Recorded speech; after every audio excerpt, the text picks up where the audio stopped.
ఇక్కడ కలశం కనిపిస్తుంది, దీన్ని ఏమంటారంటే.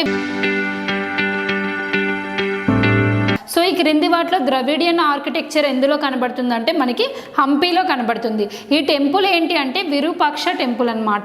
ఈ గోల్డ్ గుంబజ్ అనేది ఎక్కడ ఉంది అంటే మనకి presently UNESCO world heritage sites లిస్ట్లో ఉన్నటువంటి లొకేషన్స్ ఎన్ని అంటే ఈరోజు మనం ఎస్ఎస్సి జీడీ కానిస్టేబుల్ ఎగ్జామ్కి సంబంధించి జీకేలో వచ్చేటువంటి ప్రీవియస్ ఇయర్ క్వశ్చన్స్ అనేవి డిస్కస్ చేయబోతున్నాం. ఆల్రెడీ 1 to 75 క్వశ్చన్స్ అనేవి అప్లోడ్ చేయడం జరిగింది. నెక్స్ట్ 75 to 100 క్వశ్చన్స్ ఈరోజు మనం చూద్దాం. ఓకే, సో ఫస్ట్ క్వశ్చన్ చూడండి. Ashoka appointed religious officials known as. అశోకుడు కొంతమంది మతాన్ని స్ప్రెడ్ చేయడానికి అధికారులను నియమించారనమాట. వారి యొక్క పేర్లు ఏంటి అని అడుగుతున్నారు. ఏ ధమ్మ మహామాత, బి ధర్మ ధీరజ, సి ధమ్మాధికారి, డి ధమ్మ దక్ష్య. సో అశోకుడు ధర్మాన్ని బోధించడానికి కొంతమంది అధికారులను నియమించాడనమాట. వాళ్ళ యొక్క పేరు ఏంటి అంటే మనకి ఇక్కడ ఆన్సర్ ధమ్మ మహామాత అండి.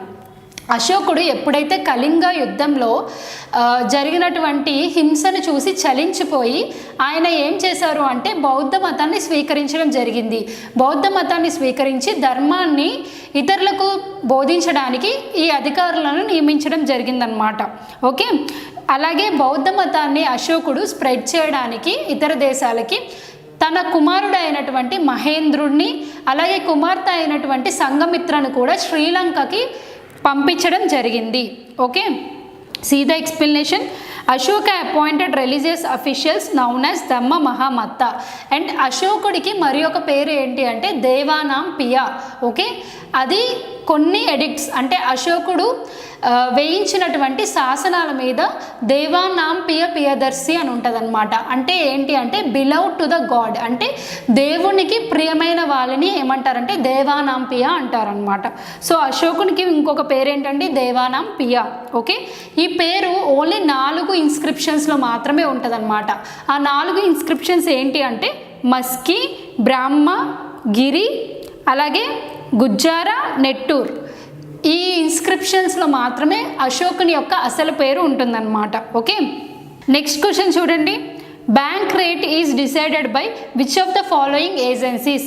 బ్యాంక్ రేట్ని ఈ క్రింది వాటిలో ఏ ఏజెన్సీ డిసైడ్ చేస్తుంది? A securities and exchange board of India, B reserve bank of India, C state bank of India, D ministry of finance. మనకి బ్యాంక్ రేట్ని ఏది డిసైడ్ చేస్తుందండి? Central bank of the country. Central bank of the country ఏంటి మనకి? Reserve bank of India అన్నమాట. Option B is the correct answer. అలాగే మిగతా options చూడండి. ఇక్కడ మనం security exchange board of India ఏంటండి? It will regulate the stock market అన్నమాట. మనకి స్టాక్ మార్కెట్ని రెగ్యులేట్ చేసేదాన్ని ఏమంటాము?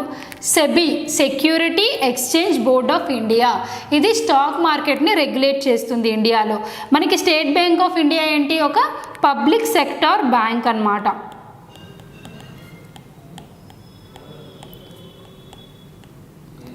మినిస్ట్రీ ఆఫ్ ఫైనాన్స్ అనేది ఒక మినిస్ట్రీ, బట్ మనకి బ్యాంక్ రేట్ అనేది డిసైడ్ చేసేది ఏంటి? ఆర్బీఐ. ఆర్బీఐ ఇంకా ఏమేమి చేస్తుందండి? మానిటరీ పాలసీని కంట్రోల్ చేస్తుంది. ఓకే, మన కంట్రీలో ఉన్నటువంటి ఇన్ఫ్లేషన్ని చెక్ చేసి మానిటరీ పాలసీ అనేది రిలీజ్ చేస్తుందన్నమాట ఆర్బీఐ. అలాగే ఆర్బీఐ బ్యాంక్ రేట్తో పాటు ఇంకే ఏమేమి రెగ్యులేట్ చేస్తుంది అంటే repo rate, reverse repo rate.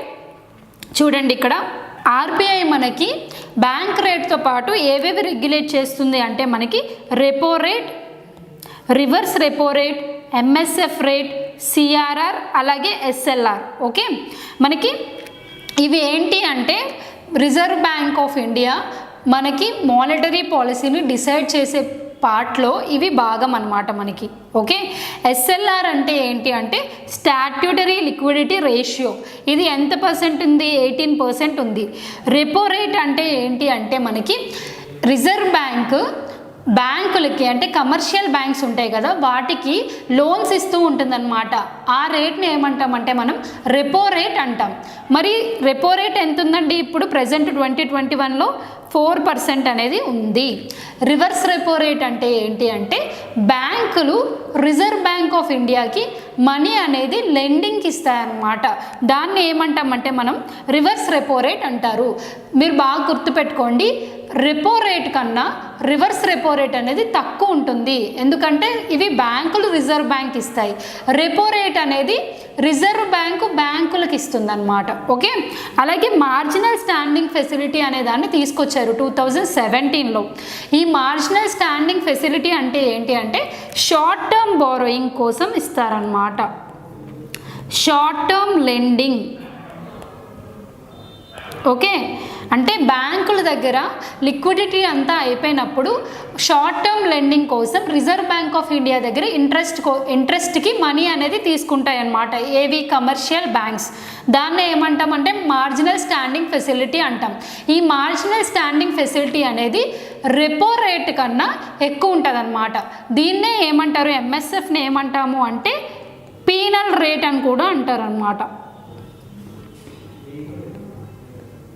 Okay, so ఈ ఎంఎస్ఎఫ్ ఎంత ఉంది? 4.25% ఉంది. చూసారా, ఇక్కడ రెపో రేట్ 4% ఉంటే ఎంఎస్ఎఫ్ అనేది మనకి 4.25% ఉంది, అంటే 0.25% ఎక్కువగా ఉందన్నమాట. సిఆర్ఆర్, ఎస్ఎల్ఆర్ అనేవి కూడా చాలా చాలా ఇంపార్టెంట్ అండి మీకు ఎకానమీలో. సిఆర్ఆర్ అంటే ఏంటి అంటే సిఆర్ఆర్ మరియు ఎస్ఎల్ఆర్ అనేవి మీకు ఎకానమీలో చాలా ఇంపార్టెంట్. సిఆర్ఆర్ అంటే ఏంటి అంటే మనకి సిఆర్ఆర్ అంటే ఏంటండి? Cash reserve ratio. Cash reserve రేషియోని ఏమంటాము? సిఆర్ఆర్ అంటాము. ఎస్ఎల్ఆర్ అంటే ఏంటి అంటే statutory liquidity ratio. Statutory liquidity ratio, దీన్ని ఎస్ఎల్ఆర్ అంటారు. ఎస్ఎల్ఆర్ ఇప్పుడు ఎంత ఉందండి? 18% ఉంది. సిఆర్ఆర్ ఎంత ఉంది మనకి? ఇక్కడ 3% ఉంది. ఓకే, ఈ ఎస్ఎల్ఆర్ మరియు సిఆర్ఆర్ ఏంటి అంటే మనకి ఎప్పుడైనా కంటింజెన్సీ వచ్చినప్పుడు బ్యాంకుల దగ్గర కొంత అమౌంట్ అనేది పెట్టుకుంటారనమాట. దానివల్ల ఏంటంటే ఎప్పుడైనా లిక్విడిటీ క్రైసిస్ వచ్చినప్పుడు, ఎకనామిక్ క్రైసిస్ వచ్చినప్పుడు ఈ అమౌంట్ అనేది యూస్ చేసుకుంటారు బఫర్ కింద. Okay, The cabinet has raised the minimum support price of wheat for 2018 and 19 by. ఇది ప్రీవియస్ ఇయర్ క్వశ్చన్ కాబట్టి ఎంఎస్పి అనేది మనకి వీట్కి అప్పుడు ఎంత ఉంది అని చెప్పి అడిగారు అనమాట. బట్ ఇక్కడ ఒకవేళ మనకి ఎంఎస్పి ఈ ఇయర్లో ఎంత ఉంది అని కూడా క్వశ్చన్ రావచ్చు, అందుకని ఈ క్వశ్చన్ అనేది ఇంక్లూడ్ చేయడం జరిగింది. సో మినిమం సపోర్ట్ ప్రైస్ అంటే ఏంటో ఫస్ట్ తెలుసుకోవాలండి. మినిమం సపోర్ట్ ప్రైస్ అనేది మనకి ఏంటి అంటే గవర్నమెంట్ కొన్ని క్రాప్స్ని డైరెక్ట్గా రైతుల దగ్గర నుంచి కొంటదనమాట. దాన్నే మినిమం సపోర్ట్ ప్రైస్ అంటారనమాట. ఈ మినిమం సపోర్ట్ ప్రైస్ అనేది 2018-19లో మనకి వీట్కి ఎంత ఉంది అని చెప్పి ఇచ్చారనమాట. 105 పర్ క్వింటాల్ ఉందండి అప్పుడు. బట్ ఇప్పుడు ఏంటి అంటే ఎంత పెంచారు అని చెప్పి అడగడం జరిగింది. ఇక్కడ మనకి ఈ 2021-22లో వీట్కి మినిమం సపోర్ట్ ప్రైస్ అనేది ఎంత ఉంది అంటే 2015 రూపీస్ పర్ క్వింటాల్. ఓకే, అదే మనకి 2020లో ఎంత ఉంది అంటే 1975 రూపీస్ పర్ క్వింటాల్ ఉందండి.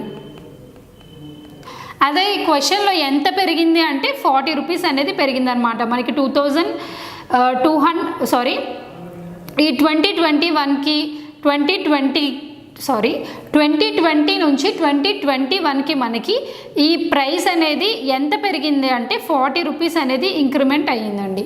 ఓకే, సో ఈ మినిమం సపోర్ట్ ప్రైస్ అనేది ఎవరు డిసైడ్ చేస్తారు అంటే మనకి సిఏసిపి అనేది ఇదొక బాడీ, మినిస్ట్రీ ఆఫ్ అగ్రికల్చర్లో ఉన్నటువంటి ఆర్గనైజేషన్ సిఏసిపి.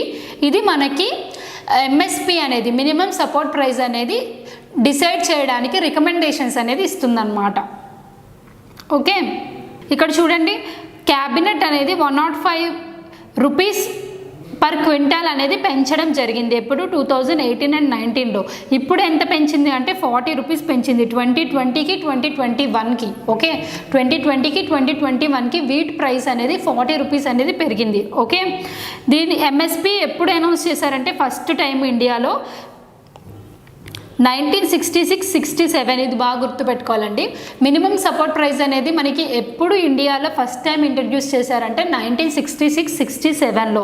ఎప్పుడు గ్రీన్ రివల్యూషన్ అనేది స్టార్ట్ చేసినప్పుడు. అప్పుడే కదా మనకి గ్రీన్ రివల్యూషన్ స్టార్ట్ చేసినప్పుడు ప్రొడక్షన్ అనేది పెరిగింది, ఫుడ్ ప్రొడక్షన్ అనేది. సో ఎంఎస్పి అంటే ఏంటి మనకి, which the government purchases crops from the farmers నుంచి పర్చేస్ చేస్తుంది గవర్నమెంట్ క్రాప్స్ని. ఓకే, ఎంఎస్పిని ఎవరు రికమెండ్ చేస్తారండి, సిఏసిపి అంటే ఏంటి మనకి, commission for agriculture cost and price. Commission for agriculture cost and ప్రైస్ని సిఏసిపి అంటారనమాట. ఓకే, 2019-20లో ఎంత ఉందండి, 1925 ఉంది. 2021లో మనకి 1975 ఉంది. ఇప్పుడు ఎంత ఉంది అంటే 2015 ఉంది. ఓకే, రూపీస్ అండి ఇవి. ఓకే, సో నెక్స్ట్ క్వశ్చన్ చూడండి. In which year was the earth summit of Rio de Janeiro held. Earth summit అనేది ఎప్పుడు, ఏ సంవత్సరంలో జరిగింది అని అడిగారు అనమాట. ఏ ఇయర్లో జరిగింది అంటే మనకి 1992లో జరిగిందండి. ఈ ఎర్త్ సమ్మిట్నే ఏమంటారు అంటే యుఎన్సిఈడి అని కూడా అంటారండి ఎర్త్ సమ్మిట్ని. ఇది ఎప్పుడు జరిగింది, 1992లో జరిగింది.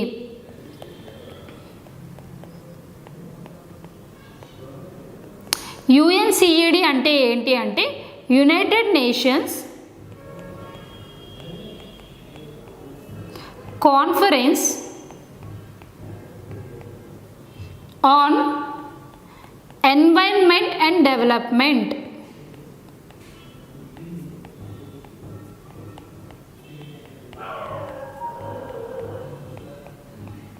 యుఎన్సిఈడి అంటే ఏంటంటే united nations conference on environment and development. Okay, ఇది ఎక్కడ జరిగిందంటే రియో డి జనీరో ఎక్కడుందండి మనకి, బ్రెజిల్లో ఉందన్నమాట. ఇది ఎందుకు అంటే ఎన్వైరన్మెంట్ని ప్రొటెక్ట్ చేయడానికి, క్లైమేట్ చేంజ్ యొక్క నెగిటివ్ కాన్సిక్వెన్స్ని ప్రివెంట్ చేయడానికి ఈ ఎర్త్ సమ్మిట్ అనేది 1992లో బ్రెజిల్లో జరిగిందనమాట. ఓకే, దీని యొక్క మేజర్ అవుట్కమ్స్ ఏంటి అంటే ఇది ఒక సమ్మిట్ అంటే ఏంటి, ఒక సదస్సు, మీటింగ్. ఈ మీటింగ్లో ఎవరెవరు పాల్గొన్నారు అంటే యునైటెడ్ నేషన్ మెంబర్ నేషన్స్ అనమాట. అంటే 198 కంట్రీస్లో 180 కంట్రీస్ అనేవి ఈ కాన్ఫరెన్స్లో పాల్గొనడం జరిగిందనమాట. ఓకే, ఇందులో మేజర్ అవుట్కమ్స్ ఏంటంటే క్యోటో ప్రోటోకాల్ మరియు Paris agreement.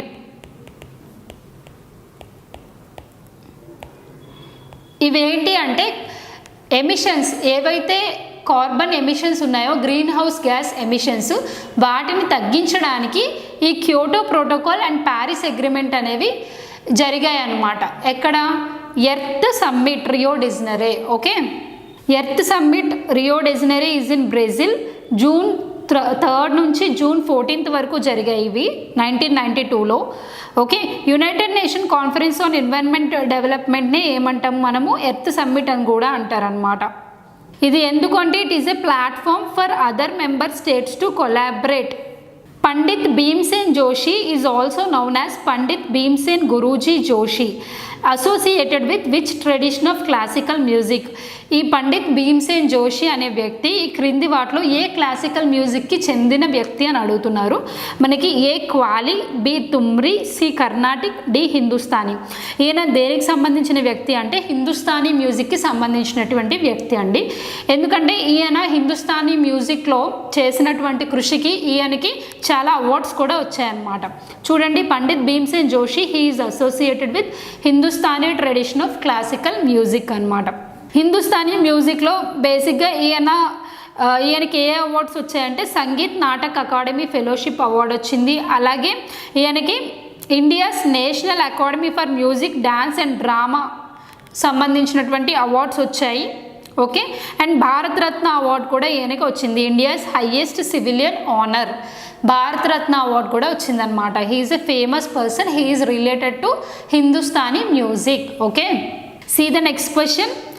Which of the following languages is not a part of 8th schedule of the constitution?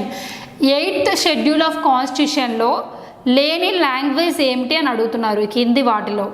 ఏ ఏంటి? Dogri, B Bodo, C Persian, D Santal. 8th schedule of the కాన్స్టిట్యూషన్లో లేనటువంటి లాంగ్వేజ్ ఏదండి? Persian అన్నమాట. డోగ్రీ ఉంది, బోడో ఉంది, సంతాల్ కూడా ఉంది మనకి. మనకి ఇక్కడ 8th షెడ్యూల్ అనేది ఏంటండి? అఫీషియల్ లాంగ్వేజెస్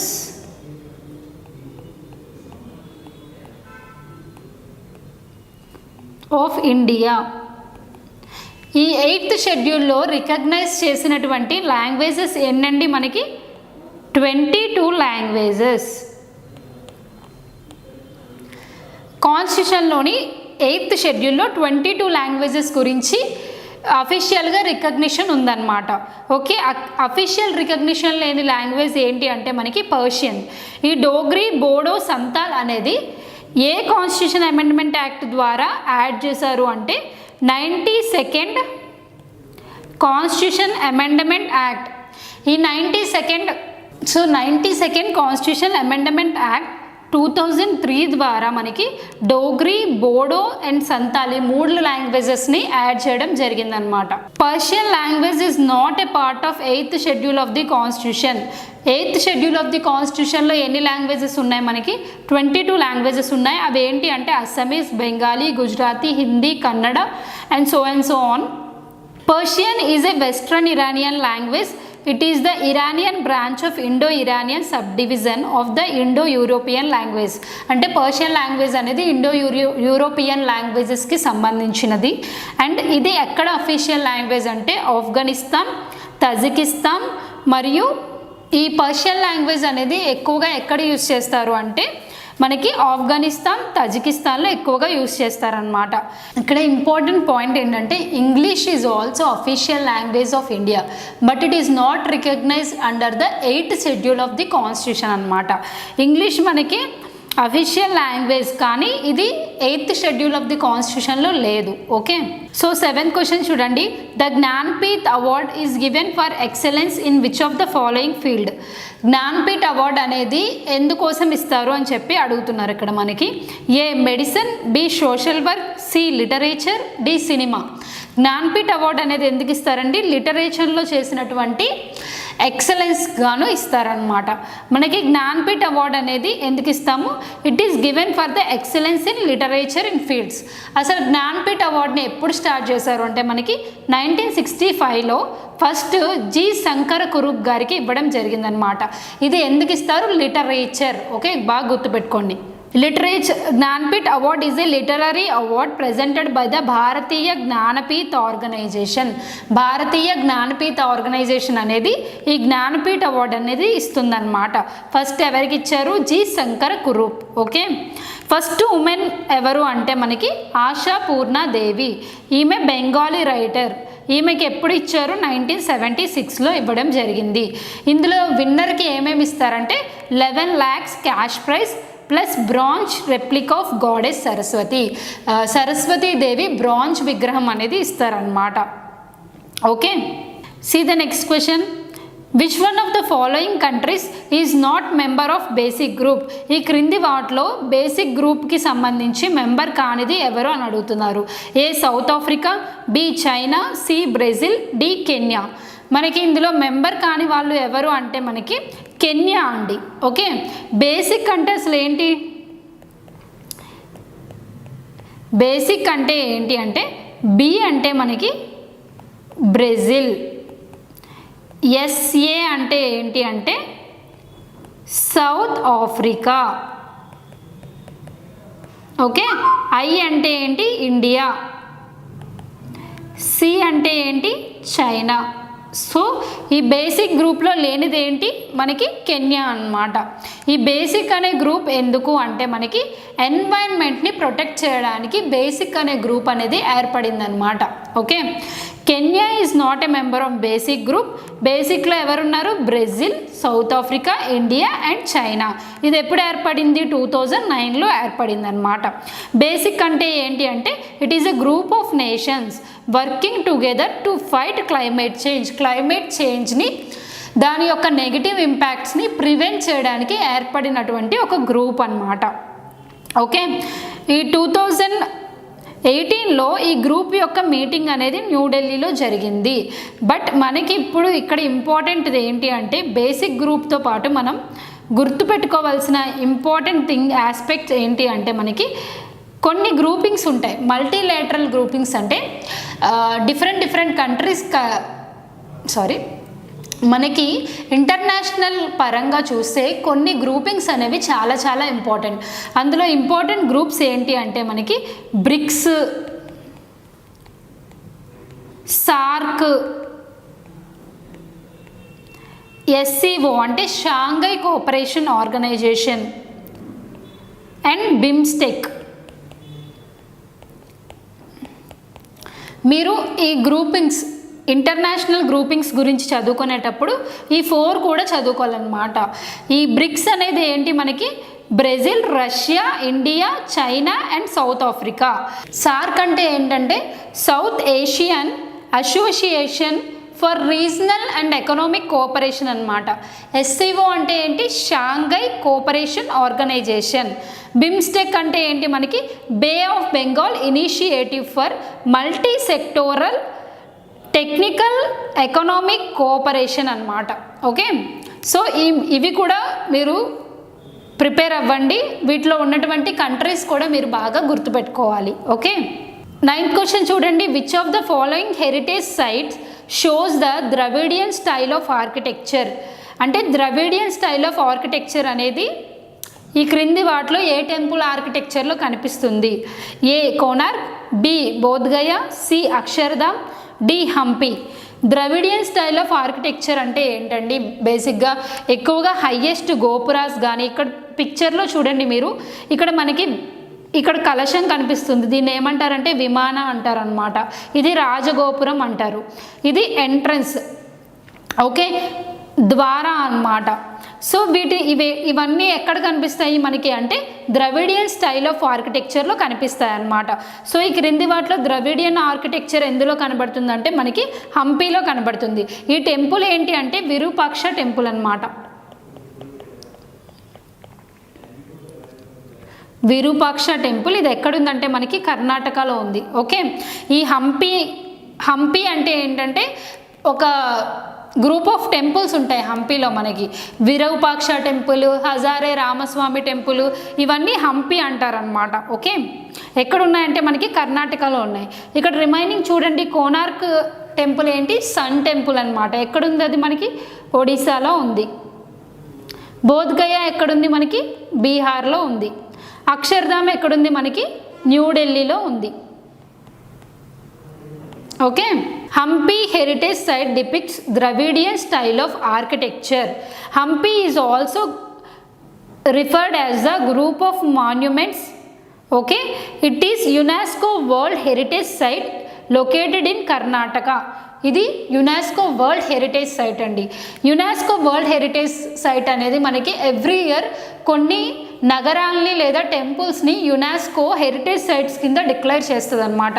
2021లో కూడా మనకి 2 సైట్స్ని యునెస్కో వరల్డ్ హెరిటేజ్ సైట్ కింద డిక్లేర్ చేశారు ఇండియా నుంచి. ఓకే, ఇక్కడ Virupaksha temple, stone chariot, Achyutaraya temple, Hazare Ramaswamy temple ఇక్కడ హంపీలో ఉన్నటువంటి టెంపుల్స్ అన్నమాట.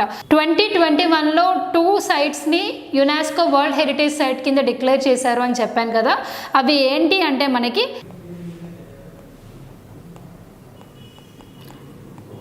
రామప్ప టెంపుల్, ఇది ఎక్కడుందండి తెలంగాణలో ఉంది మనకి.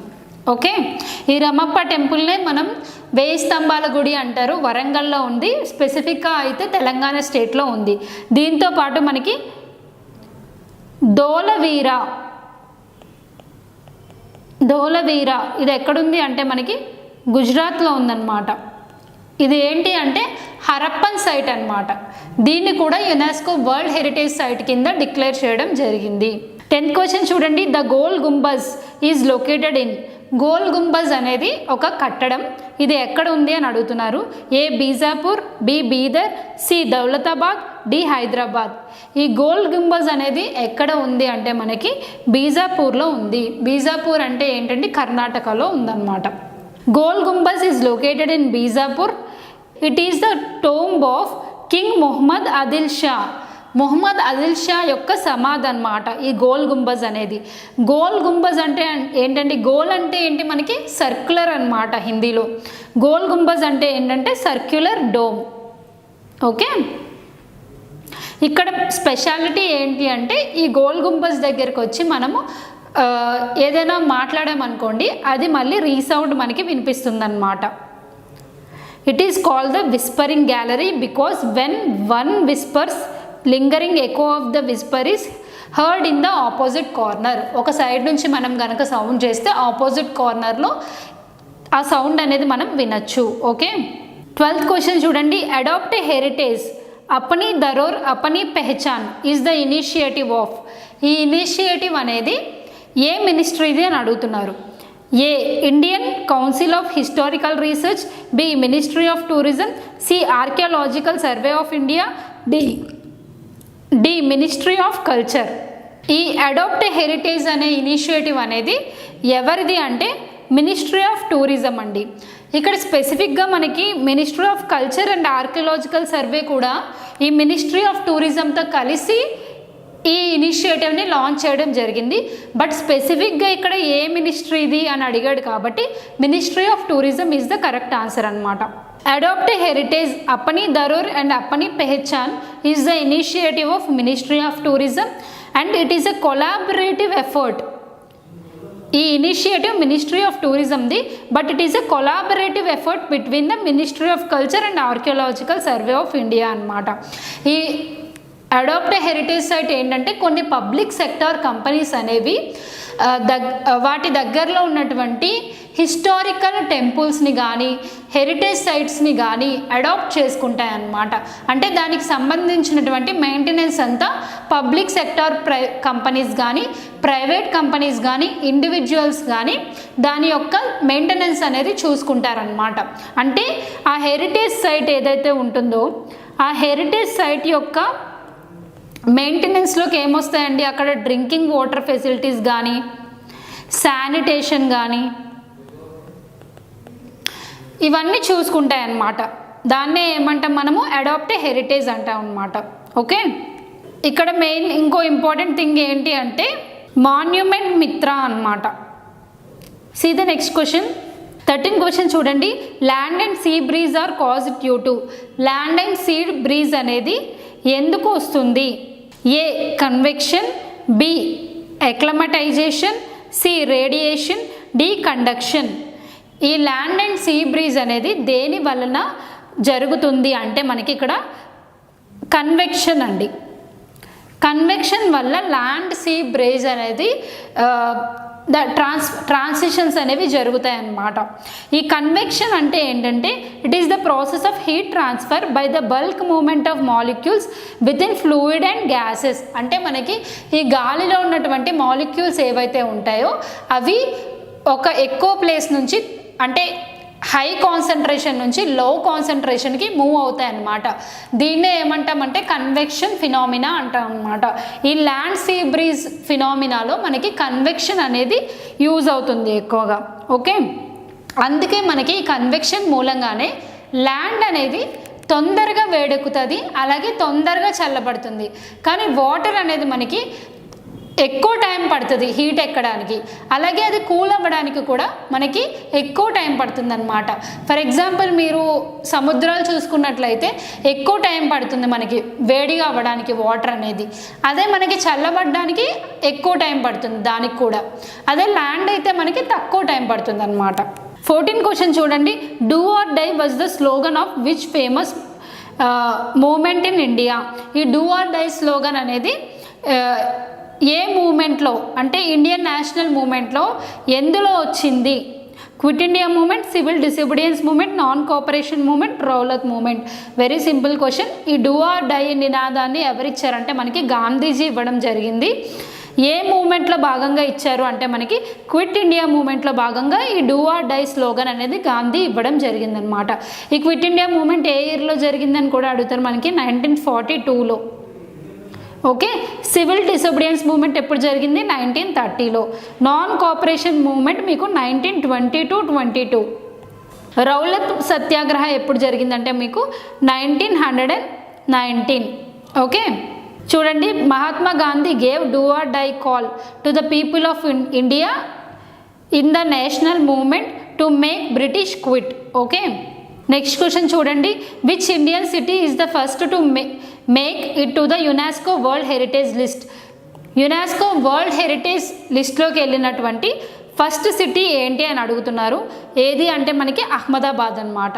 Ahmedabad is the first city.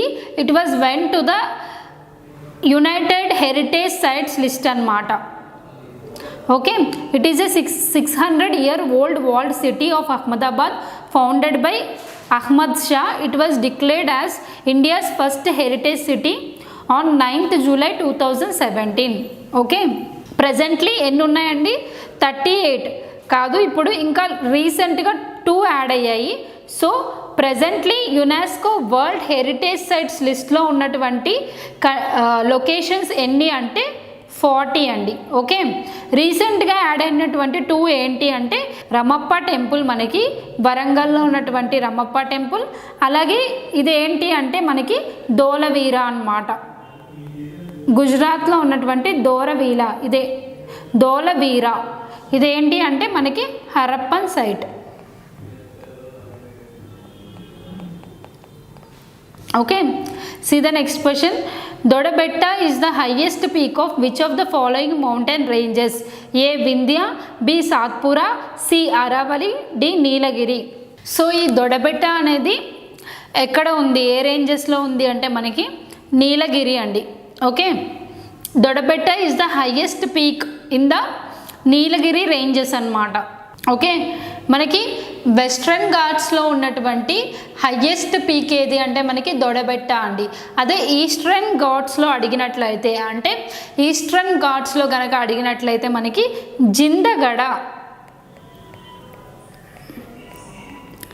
Jindagada is the highest peak in Eastern Ghats. ఇది ఎక్కడ ఉందంటే మనకి విశాఖపట్నంలో మనకి జిందగడ అనే పీక్ ఉందన్నమాట. Okay. Doddabetta is the highest mountain in the Nilgiri mountains. 2637 meters height ఉంది ఇది. It is a reserved forest area. It is the 4th highest peak in south India next to Anaimudi. Doddabetta is the highest peak in the Nilgiri mountains. అదే మనకి western ఘాట్స్లో highest peak అని అడిగితే మనకి అనైముడి వస్తుందన్నమాట. ఈ అనైముడి ఎక్కడ ఉందనికి అంటే మనకి కేరళలో ఉంది అనైముడి. వెస్ట్రన్ ఘాట్స్లో హైయెస్ట్ పీక్ ఏంటి? అనైముడి. ఓకే. మనకి నెక్స్ట్ దొడబెట్ట అనేది నీలగిరి మౌంటైన్స్లో హైయెస్ట్ పీక్. ఓకే. జిందగడ ఏంటి అంటే మనకి highest peak in Eastern Ghats. Okay. 17th question చూడండి. Which of the following statements about the national human rights commission is correct? National human rights కమిషన్కి సంబంధించి ఈ కింది వాటిలో కరెక్ట్ అయినటువంటి స్టేట్మెంట్ ఏంటి అని అడుగుతున్నారు. A. It consist of 10 members. B. Its powers are only recommendatory in nature. C. Mumbai serves as its headquarters. D. Its chairman must be sitting judge in the supreme court. So మనకి ఇక్కడ correct statement ఏంటి అని అడుగుతున్నారండి. మనకి human rights commission అనేది ఏంటి? It is a statutory body. Human rights commission గురించి తెలియకుండా మనం ఈ బిట్ అనేది ఆన్సర్ చేయలేము. So first human rights commission గురించి చూడండి. నేషనల్ హ్యూమన్ రైట్స్ కమిషన్ అనేది ఒక స్టాట్యూటరీ బాడీ. స్టాట్యూటరీ బాడీ అంటే ఏంటంటే పార్లమెంట్ ద్వారా ఎస్టాబ్లిష్ చేయబడినటువంటి ఒక బాడీ అన్నమాట, organization. It was established in 1993. It is a multi member body consisting of chairman and 4 members. అంటే 1+4. మనకి క్వశ్చన్లో ఏమి ఇచ్చాడు ఇక్కడ చూడండి, 10 మెంబర్స్ అన్నాడు, కానీ ఇక్కడ మల్టీ మెంబర్ బాడీ 1+4 అంటే చైర్మన్ ప్లస్ 4 మెంబర్స్ అంటే 5 మెంబర్ బాడీ. కాబట్టి ఈ ఆప్షన్ అనేది రాంగ్. ఇంకా నెక్స్ట్ చూడండి, NHRC headquartered in New Delhi. ఇక్కడ చూడండి, Mumbai serves as its headquarters అన్నాడు, కాబట్టి ఇది కూడా రాంగ్. నెక్స్ట్ చూడండి, the chairman should be retired chief justice of India and members should be serving or retired judges of supreme court. Okay, మనకి ఇక్కడ చూడండి, it's chairman must be sitting judge in the supreme court అన్నాడు.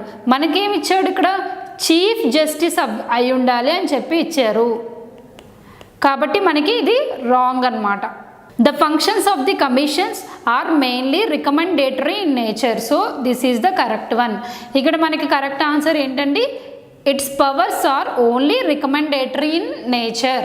Okay, so it has no power to punish the violators of human rights nor to award the any relief. అంటే ఈ only recommendations మాత్రమే ఇవ్వగలదు national human rights commission, punish చేసే అధికారం లేదు.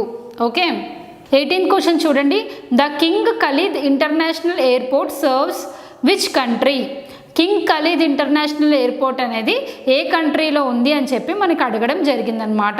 ఈ king Khalid international airport అనేది ఏ కంట్రీలో ఉందండి, A Syria, B Iraq, C Bahrain, D Saudi Arabia. ఈ ఇంటర్నేషనల్ ఎయిర్పోర్ట్ అనేది మనకి ఏ కంట్రీలో ఉంది అంటే సౌదీ అరేబియాలో ఉందన్నమాట. ఈ king Khalid international airport is located in 35 kilometers north of the Riyadh, South Arabia. Okay, Saudi Arabia, sorry. So see the explanation. King Khalid International Airport is located 35 kilometers north of the Riyadh in Saudi Arabia. Okay, Saudi Arabia capital ఏంటంటే Riyadh. Okay, it is the largest city in the Arabian Peninsula. Which of the following is one of the criteria to represent the standard of living in a country? A. Industrial growth, B. Poverty ratio, C. National income, D. Per capita income. Question ఏం అడిగాడు అంటే మనకి standard of living అనేది మనకి decide చేయడానికి eligibility criteria ఏంటి అని అడుగుతున్నాడు. ఈ క్రింది వాటిలో మనకి ఏంటి అంటే మనకి per capita income. Per capita income అనేది one of the component to measure the per capita income of a country. Okay, per capita income అంటే ఏంటి అంటే average standard of living in a country. అంటే ఒక కంట్రీలో బ్రతకడానికి కావాల్సిన యావరేజ్ అమౌంట్ అన్నమాట. Okay, per capita income of a country is determined by the total national income and size of its population. ఈ per capita income అనేది ఎలా determine చేస్తారు అంటే టోటల్ కంట్రీ యొక్క నేషనల్ ఇన్కమ్ అండ్ పాపులేషన్, ఆ కంట్రీలో ఉన్నటువంటి పాపులేషన్ ఆధారంగా ఇది డిటర్మైన్ చేస్తారనమాట. మనకి నేషనల్ ఇన్కమ్ అనేది ఇండియాలో ఫస్ట్ టైం ఎవరు క్యాలిక్యులేట్ చేశారు అంటే దాదాబాయ్ నౌరోజీ. ఎప్పుడు అంటే 1867 అండ్ 68లో. అప్పుడు ఎంత ఉంది పర్ క్యాపిటా ఇన్కమ్ అంటే 20 రూపీస్ కింద క్యాలిక్యులేట్ చేశారనమాట ఆయన. ఓకే, ఇండియాలో ఈ పర్ క్యాపిటా ఇన్కమ్ని క్యాలిక్యులేట్ చేసేటువంటి సంస్థ ఏది అంటే సెంట్రల్ స్టాటిస్టికల్ ఆర్గనైజేషన్. ఓకే, దీన్నే ఇప్పుడు నేమ్ ఎలా మార్చారు అంటే సెంట్రల్ స్టాటిస్టికల్ ఆఫీస్ కింద మార్చడం జరిగిందనమాట. Okay, it will calculate the national income. Okay, 20th question చూడండి, dash is widely used as a fuel and is a major component of compressed natural gas. Compressed natural గ్యాస్లో use చేసేటువంటి gas ఏంటి అని అడుగుతున్నారనమాట. ఏంటంటే methane. Okay, CNG compressed natural గ్యాస్లో use చేసేటువంటి gas ఏంటి అంటే మనకి మీథేన్ అన్నమాట. మీథేన్ యొక్క కెమికల్ మాలిక్యులర్ ఫార్ములా ఏంటి, CH4. Okay, methane is a chemical compound with chemical formula CH4. ఇది ఈ కంప్రెస్డ్ న్యాచురల్ గ్యాస్ని ఎందులో యూజ్ చేస్తారు అంటే మనకి ఎక్కువగా ఓవెన్స్లోని, అంటే మనకి మైక్రో ఓవెన్స్ ఉంటాయి కదా అందులోను, హోమ్స్లోని, వాటర్ హీటర్లోని, ఆటోమొబైల్ సెక్టార్లోని యూజ్ చేస్తారనమాట. ఈ మీథేన్ అనేది రిఫైన్డ్ లిక్విడ్ మీథేన్ అంటే ఈ మీథేన్ గ్యాస్ని మనం ఎక్కువగా రాకెట్ ఫ్యూయల్లో కూడా యూస్ చేస్తారనమాట. ఓకే, సిఎన్జిలో మేజర్గా ఏ గ్యాసెస్ ఉంటాయంటే మనకి it is mainly composed of methane అంటే 99% మనకి మీథేన్ ఉంటుంది. లెస్ దెన్ 1% 99% మనకి ఈ కంప్రెస్డ్ న్యాచురల్ గ్యాస్లో మీథేన్ ఉంటుంది. రిమైనింగ్ 1% మనకి ఏంటంటే అట్మాస్ఫియరిక్ ప్రెజర్ ఉంటుంది అనమాట. Okay, see the 21st question. Which one of the following products received the first geographical indication tag in India? అంటే ఇండియాలో ఫస్ట్ జియోగ్రఫికల్ ఇండికేషన్ ట్యాగ్ అనేది ఏ ప్రోడక్ట్కి వచ్చింది అని చెప్పి అడుగుతున్నారు. A Mizo chilli, B Ratlami sev, C Joha rice, D Darjeeling tea. ఇక్కడ మనం ఫస్ట్ ఎవరికి ఏ ప్రోడక్ట్కి వచ్చింది అంటే మనకి డార్జిలింగ్ టీకి వచ్చిందండి జియోగ్రఫికల్ ఇండికేషన్ ట్యాగ్. ఈ జియోగ్రఫికల్ ఇండికేషన్ ట్యాగ్ ఈ డార్జిలింగ్ టీకి ఎప్పుడు వచ్చిందంటే 2004-2005లో వచ్చింది. ఎందుకు వచ్చింది అంటే టీ డార్జిలింగ్లో ఎక్కువగా టీ అనేది కల్టివేట్ చేస్తూ ఉంటారనమాట. సో దానికి మనకి ఫస్ట్ జియోగ్రఫికల్ ఇండికేషన్ ట్యాగ్ అనేది వచ్చింది. ఈ జియోగ్రఫికల్ ఇండికేషన్ ట్యాగ్ అంటే ఏంటి అంటే సో జియోగ్రఫికల్ ఇండికేషన్ ట్యాగ్ అనేది ఏంటి అంటే it is a name or sign used on certain products which correspond to a specific geographical location or origin. Okay, 22nd question చూడండి. Where did Babur defeat Ibrahim Lodi in 1526? ఈ 1526లో బాబర్ ఇబ్రహీం లోడిని ఓడించారు. అది ఏ యుద్ధం అని అడుగుతున్నారు. మనకి బ్యాటిల్ ఆఫ్ పానిపట్ అనమాట. ఈ బ్యాటిల్ ఆఫ్ పానిపట్ అనేది మనకి 1526లో జరిగింది. ఎవరెవరికి మధ్య అంటే బాబర్కి మరియు ఇబ్రహీం లోడికి. అందులో ఈ బాబర్ ఇబ్రహీం లోడిని ఓడించి మనకి ఇండియాలో మొఘల్ సామ్రాజ్యాన్ని స్థాపించడం జరిగిందనమాట. Okay, Ibrahim Lodi was the first last ruler of Lodi dynasty reigning 9 years until 1526. He defeated and killed at the first battle of Panipat. First battle of Panipatlo Babur చేతిలో ఈయన ఓడిపోవడం జరిగిందనమాట. So Babur was the founder of Mughal empire. Okay, మనకి యుద్ధాల గురించి ఎక్కువగా అడుగుతూ ఉంటారు. ప్లాసీ యుద్ధం కానీ బక్సర్ యుద్ధం కానీ అలాగే మనకి బ్యాటిల్ ఆఫ్ తెరాయిన్ కానీ ఇవన్నీ ప్రీవియస్ క్వశ్చన్స్లో మనం డిస్కస్ చేసాము. సో ఇవి బాగా గుర్తుపెట్టుకోండి. Okay, which temples are well known for their Nagara style of architecture having erotic sculptures? A Khajuraho, B Somnath, C Hampi, D Meenakshi. ఈ నగర స్టైల్ ఆఫ్ ఆర్కిటెక్చర్ అనేది ఈ క్రింది టెంపుల్స్లో ఏ టెంపుల్లో కనబడుతుంది అంటే మనకి ఇక్కడ నగర స్టైల్ ఆఫ్ ఆర్కిటెక్చర్ మనకి ఎక్కువగా ఖజురహో టెంపుల్స్లో కనిపిస్తుంది అనమాట. Okay, Khajuraho group of monuments or group of Hindu temples. Okay, ఈ ఖజురహో టెంపుల్స్ అనేవి మనకి ఎక్కడ ఉన్నాయండి? మధ్యప్రదేశ్లో ఉన్నాయన్నమాట. మధ్యప్రదేశ్. ఓకే, ఈ ఖజురహో టెంపుల్స్ కూడా మనకి యునెస్కో వరల్డ్ హెరిటేజ్ సైట్స్ లిస్ట్లో ఉందన్నమాట. ఈ యునెస్కో వరల్డ్ హెరిటేజ్ లిస్ట్ అనేది చాలా చాలా ఇంపార్టెంట్ అండి. ఆల్రెడీ 2 క్వశ్చన్స్ వచ్చాయి ఇందులోంచి, కాబట్టి మీరు ఇది గుర్తుపెట్టుకోండి. యునెస్కో వరల్డ్ హెరిటేజ్ లిస్ట్లో మొత్తం 40 సైట్స్ ఉన్నాయి. ఈ 40 సైట్స్లో మనకి Khajuraho is one of the site అనమాట. అలాగే ఆల్రెడీ ముందు క్వశ్చన్ చెప్పుకున్నాం ఒకటి, అదేంటి అంటే మనకి హంపి కూడా యునెస్కో వరల్డ్ హెరిటేజ్ సైట్స్ లిస్ట్లో ఉందన్నమాట. ఓకే, ఖజురహో టెంపుల్స్ని ఎప్పుడు కట్టించారంటే 885 AD నుంచి 1050 ADలో కట్టించారనమాట. ఏ డినాస్టీ కట్టించింది అంటే చందేలా డినాస్టీ. ఇది కూడా important. The temperate grasslands of South Africa are called A. Downs, B. Prairies, C. Pampas, D. Velds. South ఆఫ్రికాలో ఉన్నటువంటి గ్రాస్ ల్యాండ్స్ని ఏమని పిలుస్తారు అంటే మనకి వెల్డ్స్ అండి. ఓకే, డౌన్స్ అనేవి ఎక్కడ అంటే మనకి ఆస్ట్రేలియాలో ఉన్నటువంటి గడ్డి భూముల్ని ఏమని పిలుస్తారు? మనకి డౌన్స్ అని పిలుస్తారనమాట. ప్రయరీస్ అంటే ఏంటి, ఎక్కడ ఉండేవి అంటే మనకి నార్త్ అమెరికాలో ఉన్నటువంటి గ్రాస్ ల్యాండ్స్ని మనం ప్రయరీస్ అని పిలుస్తారు. పంపాస్ ఎక్కడ అంటే మనకి సౌత్ అమెరికా.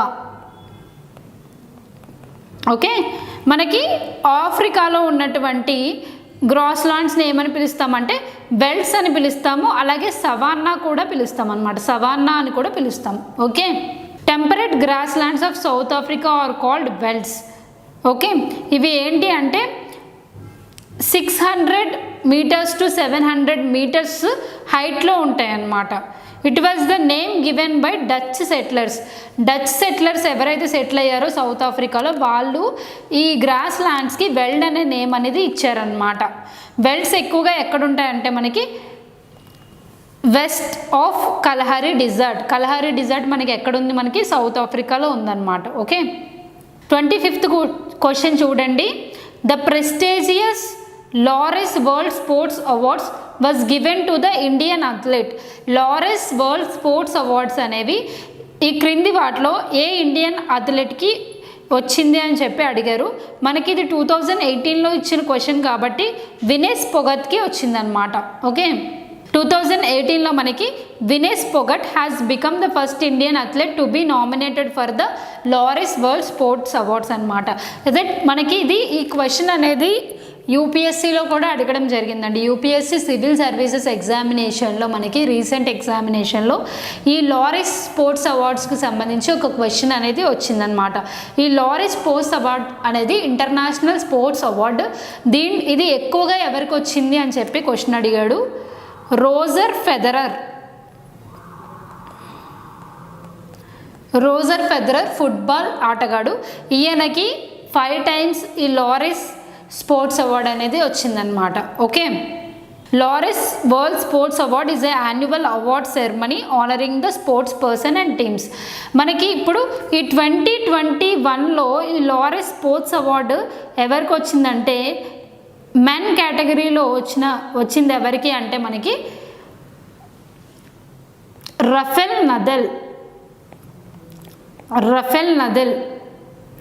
నడల్కి 2021 మెన్ కేటగిరీలో వచ్చింది. అదే 2021 ఉమెన్ కేటగిరీలో ఎవరికి వచ్చింది అంటే నవోమి ఒసాకా. ఓకే, 2021లో లారెస్ స్పోర్ట్స్ అవార్డ్ ఎవరికి వచ్చింది? Naomi Osaka. Okay, so friends ఈరోజు మనం 25 క్వశ్చన్స్ అనేవి ఎక్స్ప్లెయిన్ చేసుకున్నాము. సో ఈ క్వశ్చన్స్ కనుక మీకు హెల్ప్ఫుల్గా అనిపిస్తే మీ ఫ్రెండ్స్కి కూడా షేర్ చేయండి. అలాగే ఎంట్రీ యూట్యూబ్ ఛానల్ని సబ్స్క్రైబ్ చేసుకోండి. Thank you.